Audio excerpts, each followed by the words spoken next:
Given current market conditions, many will say that renting a home is actually more affordable than buying one. However, it doesn't mean that it's easy.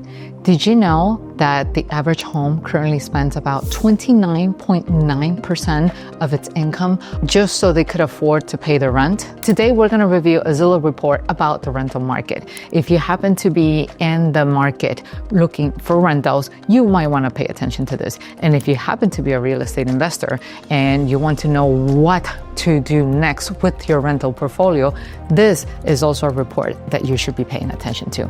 Let's dive into it. Welcome to Nova Rise, your channel for financial education. In here, we talk about investments in real estate, investments in the stock market, in precious metals, and small businesses. And here's a report by Zillow, and they title it Rent Growth Cools Lightly Following For Sale Market Leads. And this is according to the May rent report. Remember that the data, it's always behind by 1 month. This episode, it's being recorded in June. So that means that June data, it's still not out yet. So all we have left is whatever we are able to see for the month of May. So what I want to do is jump straight into the numbers right here and give you a point of comparison. Even though renting is still more affordable than buying, it is not necessarily easy. The median household now spends 29.9% of its income on rent, and that's just below the widely recommended 30% threshold. I don't know about the author, but 29.9% to me, that's 30%. That's not even below. It's right on that point. Like in school, they teach you to round up the numbers to the next level, right? But it's just a matter of opinion. Now, when we take a look at the numbers in itself, it says that to comfortably afford the typical rental, a household must earn $81,962 annually. That's nearly a $2,500 increase over the past year. And with affordability still a challenge, renters should act fast if they spot a deal, because landlords tend to pull back on rent concessions during peak apartment hunting season. And in May, 35% of Zillow listings offer incentives like free rent or reduced deposits, down from 41% in January and February. So in essence, what they're saying is there were more rental concessions in the slower months, and that makes sense because the winter months, it's apartment hunting. Most people wait for when the weather gets warmer. It's easier to move, and especially if you have children, you don't want to disrupt your kids from the school season. So for the most part, the warmer months become the more high season months. And what it's saying here is that the concessions are starting to get reduced. And so if you spot a good deal, you should take action as fast as you can. Otherwise, you might not enjoy the benefits of some of those concessions, right? So rent is currently sitting at $2,049.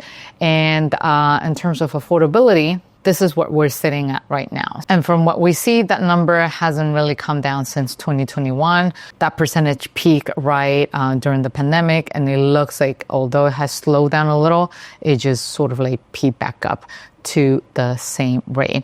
In terms of concessions, we're sitting right now at 35.1% compared to the peak in the slower months. Now, what I want to do is to move down to the nitty-gritty, right? So where are we sitting in terms of rent? So the typical asking rent is sitting at $2,049 in May.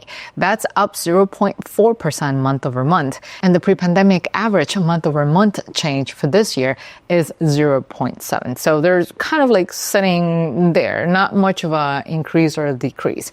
Since the beginning of the pandemic, rents have increased by 35.8%. That's a big jump.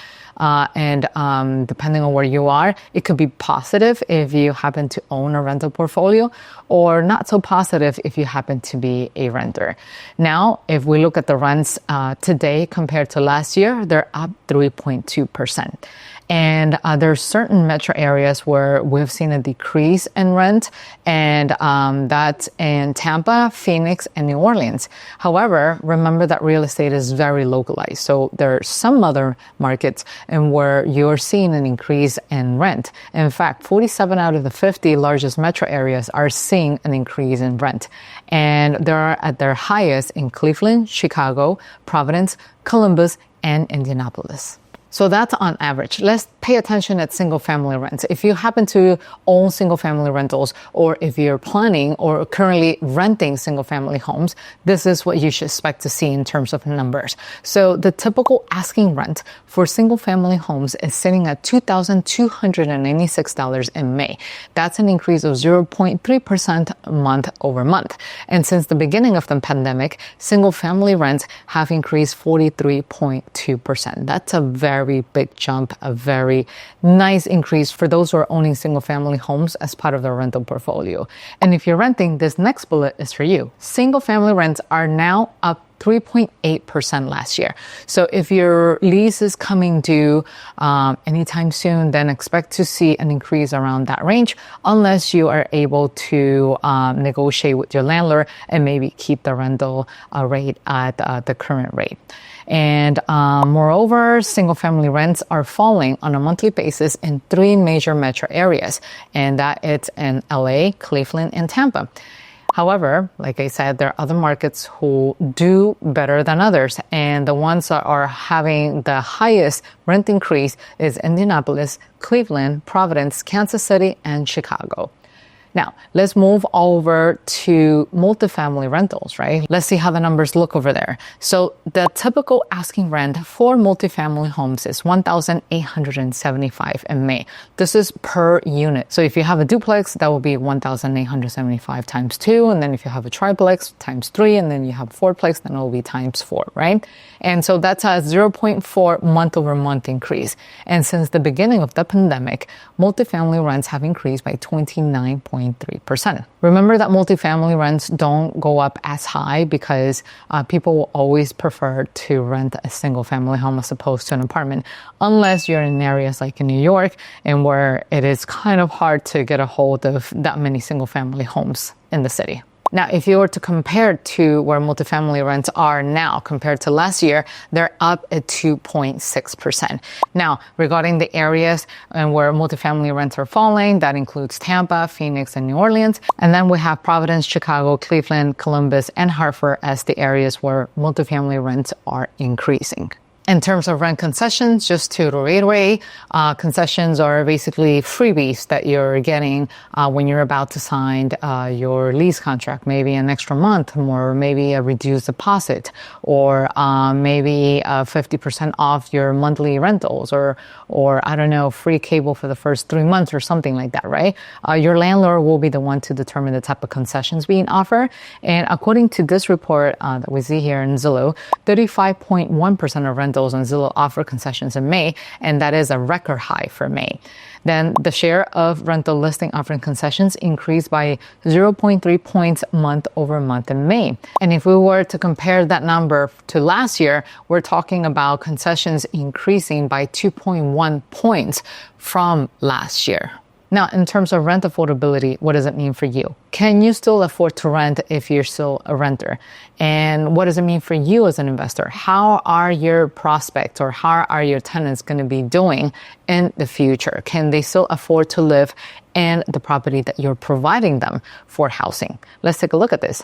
The median household will spend 29.9% of their income on a new rental in May. The pre-pandemic share of median household income spent on rent was 27.8%. So we're talking about an uptick compared to pre-pandemic levels. So it's getting more and more expensive to rent. Now, in terms of affordable areas, the most affordable areas to rent are Austin, Minneapolis, Raleigh, St. Louis, and Salt Lake City. And the least affordable metro areas to rent are New York, which is kind of expected, Miami, LA, San Diego, and Tampa. Now, in terms of income, the income needed to afford rent increased by 3.1% year over year in May to $81,962. And since pre-pandemic level, the income needed to afford rent has increased by 34.7%.